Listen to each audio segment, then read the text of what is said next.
I found out I had a psycho twin sister when she tracked me down and showed up at my job interview. She had already been stalking my family for years, and now that she made contact with me, she was just getting started. I met my twin during a job interview, but it took 3 weeks, a fall, and a dead stare in the middle of the night for me to realize she'd been stalking my family for years. We both reached for the same door handle at the exact same time. I remember the awkward bump, and then the way we both turned our heads and just froze. Same face, same eyes. We looked exactly alike. Whoa, she laughed first. That's wild. We were both applying for the same position at this little design firm downtown. At first, we joked that the hiring manager would think they were seeing double, but something about her felt off. It wasn't just how she looked, it was how she moved. We sat together while waiting. I asked her where she was from. She said she bounced around a lot, foster care mostly, adopted at one point, said her mom gave her up as a baby. She insisted we get lunch after the interview and we talked for hours. Her name was Riley. She told me about her childhood like it was a horror movie she'd seen too many times. I told her about my upbringing and close-knit family. She asked me about family birthdays, favorite foods, allergies, pets. She seemed so eager to know about me. But instead of being happy, I felt a bit uncomfortable. When I got home, something didn't sit right with me, so I went up to the attic to find some old photos of when I was a baby. I dug through old boxes. I found a card from my birth announcement, but 2 hospital bracelets. Then I found the ultrasound photos. That's when I saw it. My ultrasound image, labeled twin A and B. I headed downstairs to ask my mom directly. She broke down within 5 minutes, said she was 18, alone, scared. My dad had walked out and she didn't think she could handle twins, so when Riley was born, she gave her up. When my dad came back, she never told him. I told her I met Riley and convinced her to tell my dad. After their first argument in years, we invited Riley to dinner. My dad was overwhelmed, kept saying, I missed so much, and insisted she move in with us immediately. At first it was sweet, then it got strange. Riley started styling her hair like mine, copying outfits, then showing up to family dinners in my clothes. She swore it was because she spilled something on hers. She never gave them back. Then she started texting my friends, following my coworkers, liking posts from years ago. She created a fake Instagram and started messaging my boyfriend pretending to be me. And then, I found my cat locked in the dryer, alive, but terrified. Only Riley had been home. She laughed. Maybe it crawled in. Cats are weird. That's when I started locking my door. I remember she showed up to my job, just to grab lunch. She didn't have a car. I still don't know how she got there. Then came the fall. It was time for our fishing trip.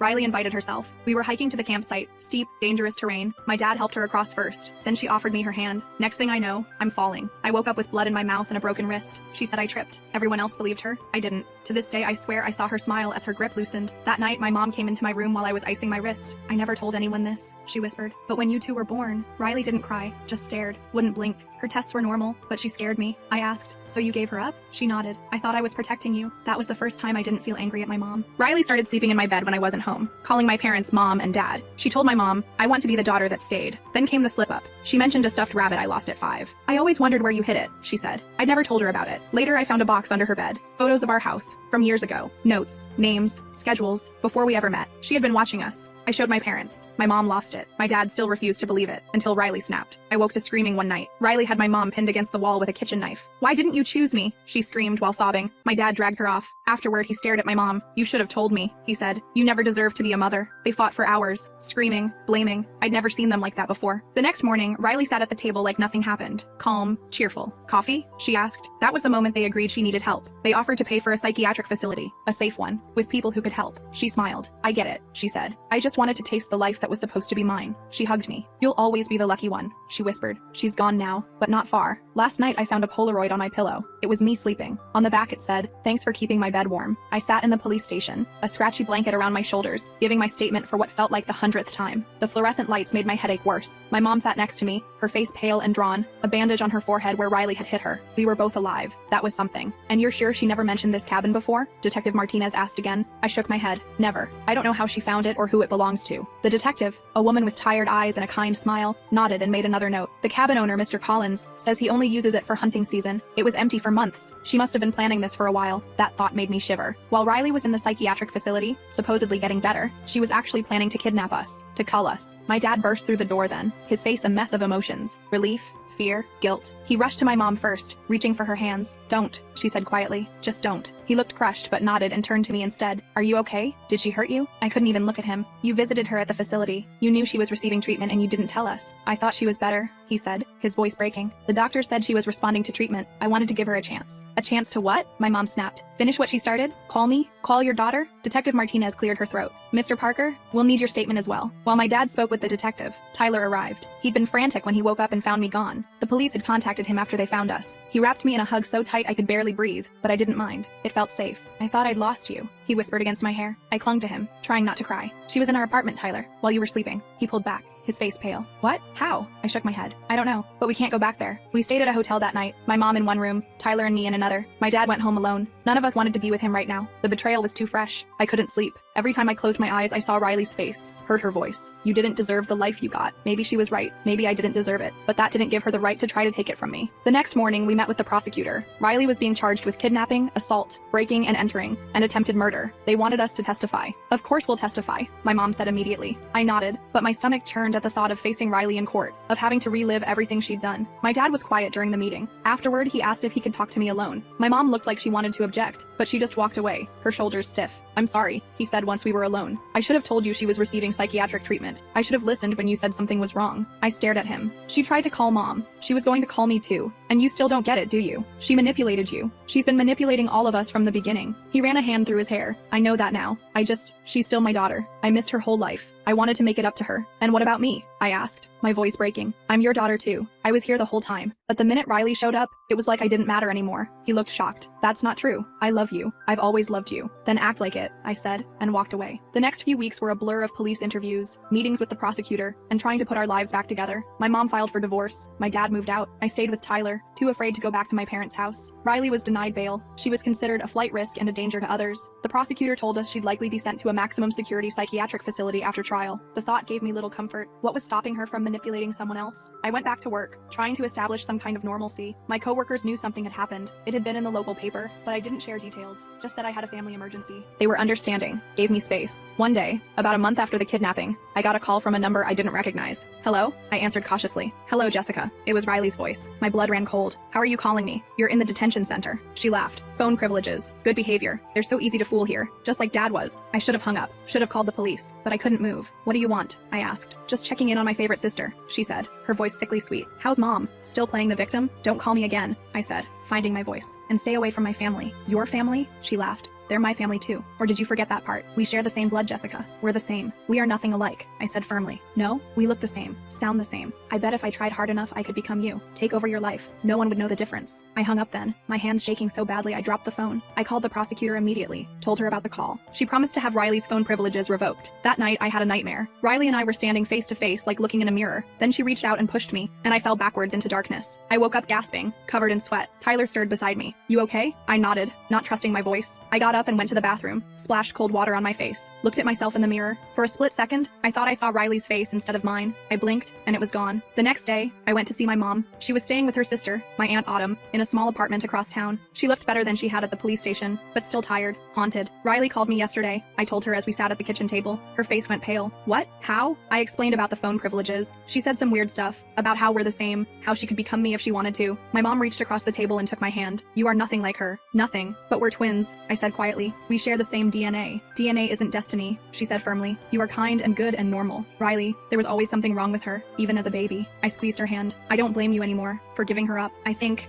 you might have been right to be scared of her. Tears filled her eyes. I've spent 25 years wondering if I made the right choice, feeling guilty. But after everything that's happened, I think I did what I had to do. We sat in silence for a while, just holding hands. Then she spoke again. Your father wants to testify on Riley's behalf. Says she needs help, not prison. I stared at her in disbelief. After everything she did? After she tried to kill you? She nodded, looking exhausted. He still doesn't see her clearly. Or maybe he does and just doesn't care. Either way, I can't be with someone who would choose her over us. The preliminary hearing was set for the following week. I dreaded seeing Riley again, but knew I had to be there, had to face her. The night before the hearing, someone broke into Tyler's apartment while we were out having dinner. Nothing was taken, but all the photos of me had been removed from their frames. In their place were photos of Riley, wearing my clothes, mimicking my poses. The police came, took fingerprints, but found nothing. No signs of forced entry, no evidence of how the intruder got in. They increased patrols in our area, but it didn't make me feel any safer. Riley was still in the detention center. She couldn't have done this herself, which meant she had help. We need to move, Tyler said that night as we lay in bed, both too wired to sleep. Somewhere she can't find us. I nodded against his chest. But what about my mom? I can't leave her. She can come too, he said simply. We'll figure it out. The next morning we went to the courthouse. I felt sick with nerves. My mom looked equally tense. My dad was already there, sitting on the other side of the courtroom. He tried to catch my eye, but I looked away. And then they brought Riley in. She was wearing an orange jumpsuit, her hands cuffed in front of her. Her hair was pulled back in a simple ponytail. No makeup on her face. She looked smaller somehow, less threatening, until she saw me and smiled. That same cold smile I'd seen right before she let me fall. The hearing was brief. The judge ruled there was enough evidence to proceed to to trial. Riley was remanded back into custody. As they let her out, she turned and looked directly at me. "See you soon, sis," she mouthed. I shuddered. My mom put her arm around me, led me out of the courtroom. My dad tried to approach us, but my mom put up a hand to stop him. "Not now, Tom," she said firmly. He looked hurt, but backed off. I saw him glance toward the door Riley had been taken through, indecision on his face. Even now, he was torn between us. That night, I got another call from an unknown number. "Did you like my redecorating?" Riley's voice asked as soon as I answered. "How are you calling me?" I demanded. "They took away your phone privileges." She laughed. "I have friends, Jessica. People who understand me. People who want to help me. Stay away from me," I said. "Stay away from my mom. Stay away from Tyler." "Or what?" she taunted. "You'll call the police? Tell them the big bad twin is after you? They already think you're paranoid. Dad's been telling everyone how unstable you've been since you found out about me." I felt cold all over. "What are you talking about?" "Oh, he didn't tell you? He's building my defense case, saying Mom poisoned you against me, that I'm the victim here." I hung up,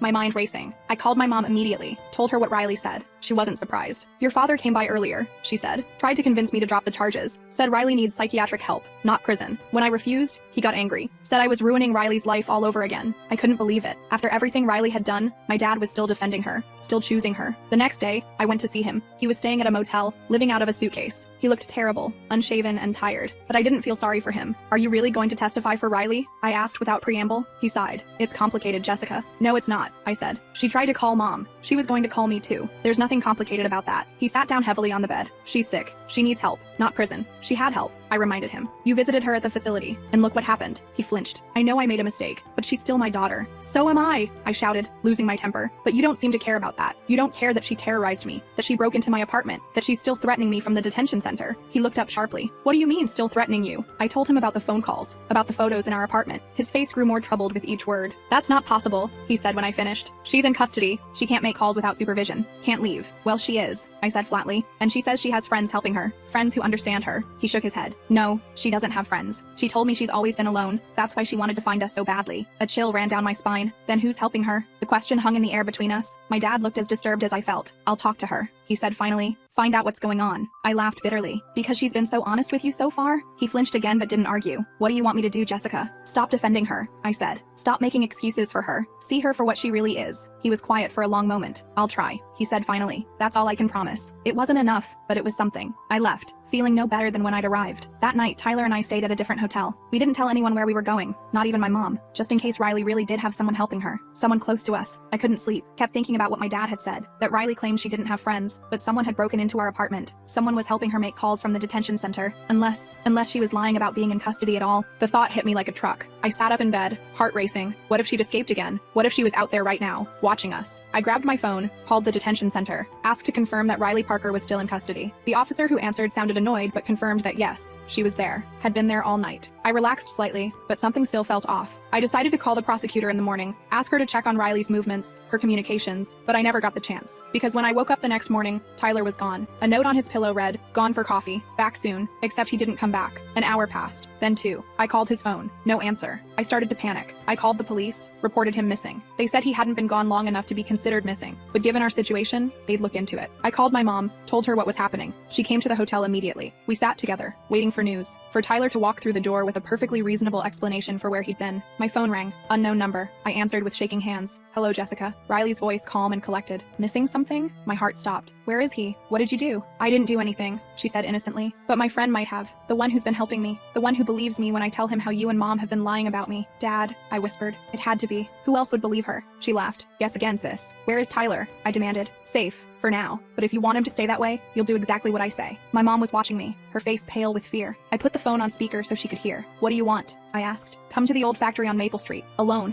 No police. If I see anyone else, Tyler dies." She hung up. My mom immediately shook her head. "It's a trap," she said. "You can't go." "I have to," I said, already grabbing my jacket. "She has Tyler." Then we called the police. She insisted. "Let them handle it." "And if she kills him while we're waiting?" I asked. "I can't take that chance." We argued back and forth, but in the end, I won. I would go, but my mom would call the police if I didn't check in every 30 minutes. It wasn't a great plan, but it was the best we could come up with. I drove to the old factory, my heart pounding so hard I thought it might burst out of my chest. The building was abandoned, windows broken, graffiti covering the walls. I parked and got out, looking around nervously. "Riley?" I called out. "I'm here." No answer. I walked toward the building, every instinct screaming at me to run the other way, but I couldn't. Not with Tyler's life at stake. I entered through a broken door, the interior dark and musty. Water dripped somewhere in the distance. Trash and debris littered the floor. "Riley?" I called again. "In here," a voice echoed from deeper inside the building. I followed the sound, moving carefully through the darkness. I reached a large open area, what must have been the main factory floor. And there, in the center, tied to a chair, was Tyler. Tyler! I rushed toward him. He looked up, his face bruised, eyes wide with fear. Jessica, no, it's a trap. Too late. I heard footsteps behind me. Something hard hit the back of my head, and everything went black. When I woke up,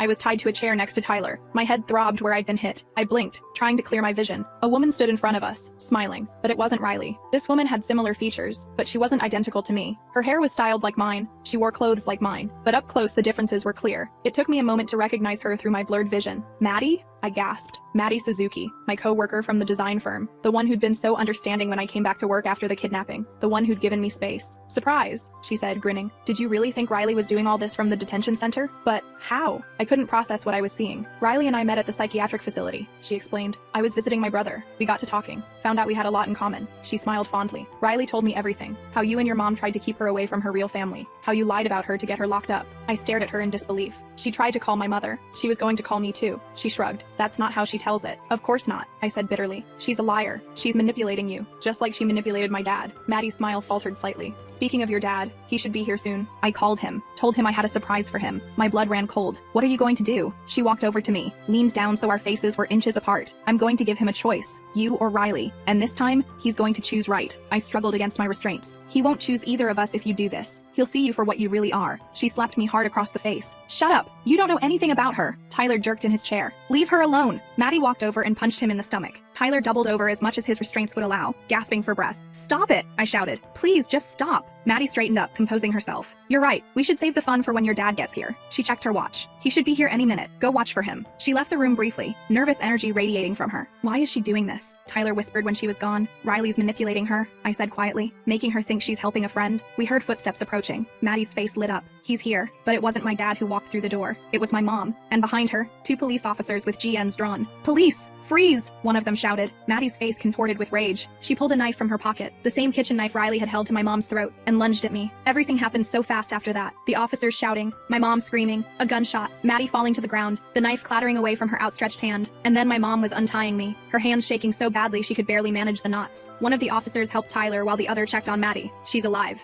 he reported. Gunshot wound to the shoulder. I felt numb, couldn't process what had just happened. My mom helped me to my feet, held me close. How did you find us? I asked. Your phone, she said. I put a tracking app on it after the kidnapping. When you didn't check in, I called the police. I looked over at Maddie. She was conscious, glaring at us as the officer handcuffed her good arm to a pipe while waiting for the ambulance. Riley will find someone else. She spat at me. She always has a backup plan. I turned away from her, into my mom's embrace. I didn't feel lucky. I felt broken and exhausted and scared. The paramedics arrived, treated Tyler's injuries, which thankfully weren't serious. They took Maddie away on a stretcher, a police officer accompanying her. We gave our statements to the police. My mom never left my side. Tyler held my hand the whole time. I felt anchored by their presence, by their love. My dad arrived as we were finishing up. He looked shell-shocked when the police told him what had happened. He tried to approach me, but I backed away. Did you know? I asked him. Did you know what she was planning? He shook his head, tears in his eyes. No, I swear. She called and said she had news about the case. That's all. I didn't know whether to believe him or not. Didn't know if I could ever trust him again. I need time, I said. I can't do this right now. He nodded, understanding in his eyes. I'll be here when you're ready. We left the factory as the coroner arrived. I couldn't bring myself to look. Couldn't bear to see another life destroyed by Riley's madness.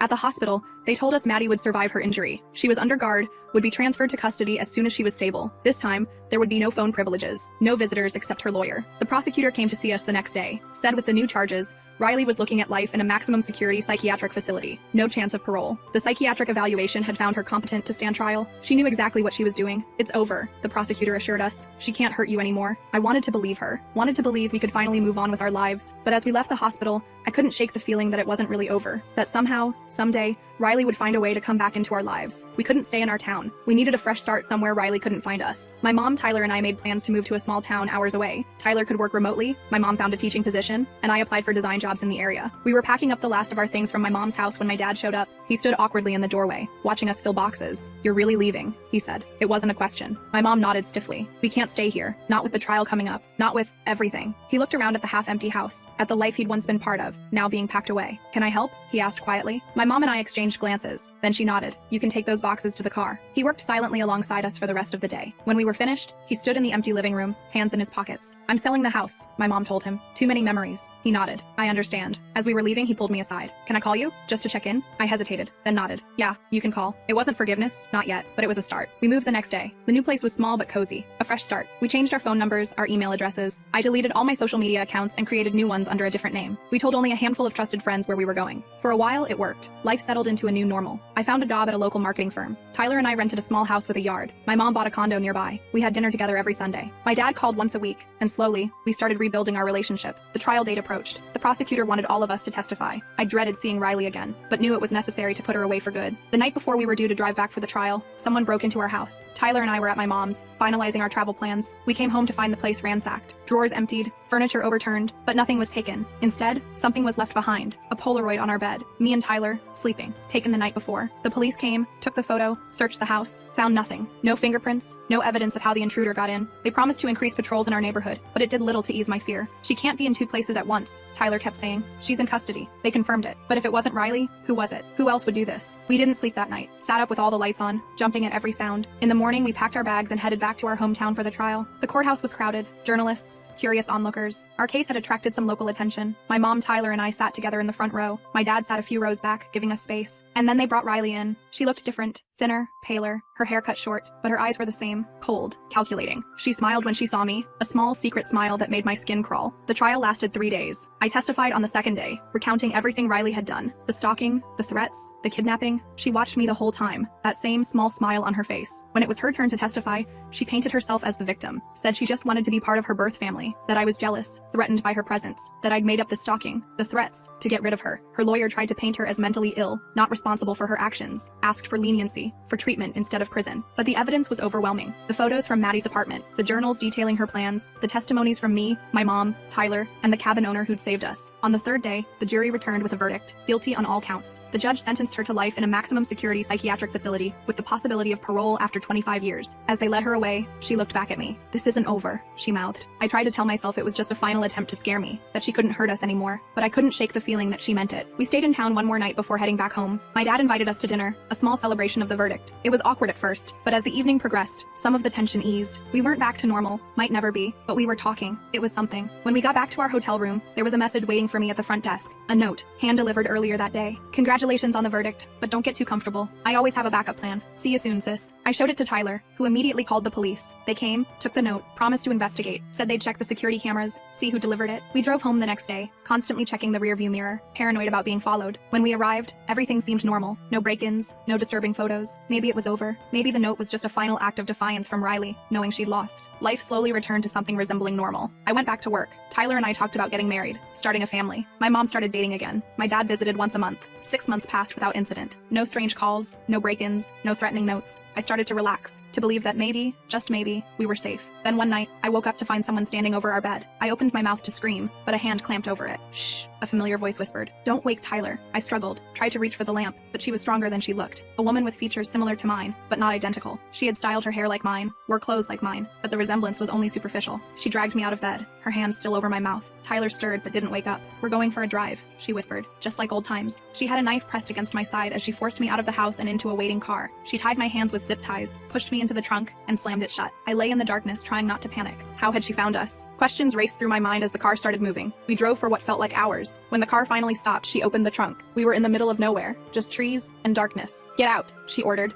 grabbing my arm and pulling me from the trunk. Who are you? I asked as she marched me through the trees. She laughed. I'm Ren, Riley's friend. We met at the psychiatric facility where she was sent after the knife incident. I tried to process this new information, but you look similar to her. To me. She smiled, a cold smile reminiscent of Riley's. Amazing what makeup and the right wig can do. Riley taught me everything. How to move like her, talk like you. We reached a small cabin, similar to the one where Riley had taken me and my mom before. She pushed me inside. It was empty, just a table and 2 chairs. Sit, she ordered, pushing me into one of the chairs. Why are you doing this? I asked as she tied my legs to the chair. Because Riley asked me to, she said simply. She said if anything happened to her, I should finish what she started. And what's that? She smiled again. Making you pay for taking her life. I didn't take anything from her, I protested. She was adopted. She had parents who loved her. Until they died, Ren said. And then she had nothing. While you had everything. A mother, a father, a boyfriend, a future. It should have been hers too. So what now? I asked, trying to keep her talking while I worked on loosening the zip ties around my wrists. You call me? She shook her head. Number Riley doesn't want you dead. She wants you to suffer. Like she's She's suffering in that facility. She pulled out her phone, dialed a number, put it on speaker. I got her, she said when someone answered. Good. Riley's voice came through the speaker. Put her on. Ren held the phone up to my face. Hello, Jessica, Riley said. Surprised? How are you calling? I asked. You're in a maximum security facility, she laughed. Contraband phone. Got caught with one before, but I have my ways. Amazing what you can get if you know the right people. What do you want, Riley? I want you to know what it feels like to lose everything, she said. Your freedom, your family, your future, just like I did. You did this to yourself, I said. You chose to stalk us, to threaten us, to kidnap us.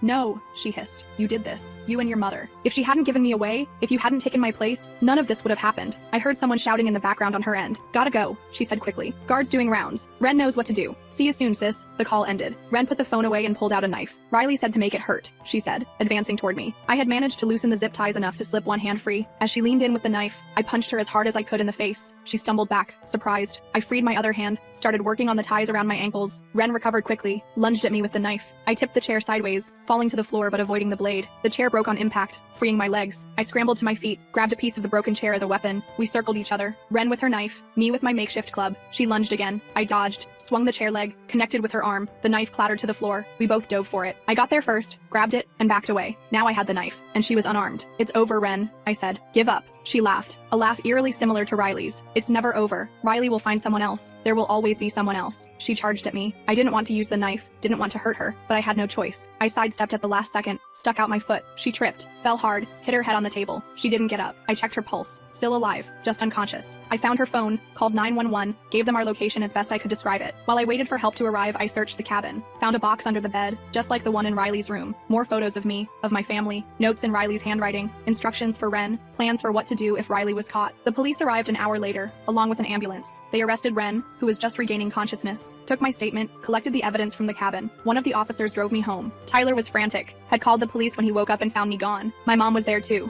along with my dad. They all hugged me when I walked in, relief evident on their faces. I told them everything. About Ren, about Riley's phone call from the facility. The police promised to investigate, to make sure Riley couldn't contact anyone else. In the days that followed, we learned more about Ren. She had been Riley's roommate at the psychiatric facility, had been diagnosed with borderline personality disorder, was highly susceptible to manipulation. Riley had groomed her for years, molded her into a willing accomplice. The police found more evidence at Ren's apartment. More photos, more plans, names and addresses of other people Riley had manipulated, people who might be willing to continue her work. The facility did a sweep of Riley's cell, found the contraband phone, put her in solitary confinement, revoked all privileges, charged her with additional crimes for orchestrating the kidnapping from the facility. Ren was charged with kidnapping, assault, breaking, and entering. She agreed to testify against Riley in exchange for a reduced sentence, revealed the full extent of Riley's network, her plans, her backup plans. With this new evidence, Riley's sentence was extended, no possibility of parole. She would spend the rest of her life in the facility, under constant surveillance, with no contact with the outside world. It was finally over, really over. We moved again, to a different state this time, changed our names, our appearances, started completely fresh. My dad came with us this time, unwilling to be separated from us again. It's been 2 years now. No sign of Riley, no strange calls, no break-ins. We're safe, we're healing, we're a family again. Different but stronger for what we've been through. I still look over my shoulder sometimes, still check the locks twice before bed, still wake up in the night, thinking I see someone standing over me, but those moments are getting rarer. Riley was wrong about one thing. I'm not the lucky one. Luck had nothing to do with it. We survived because we fought back, because we refused to let her win, because we chose to move forward rather than let fear control us. She wanted to take my place, to have my life, but in the end, she forced me to create a new one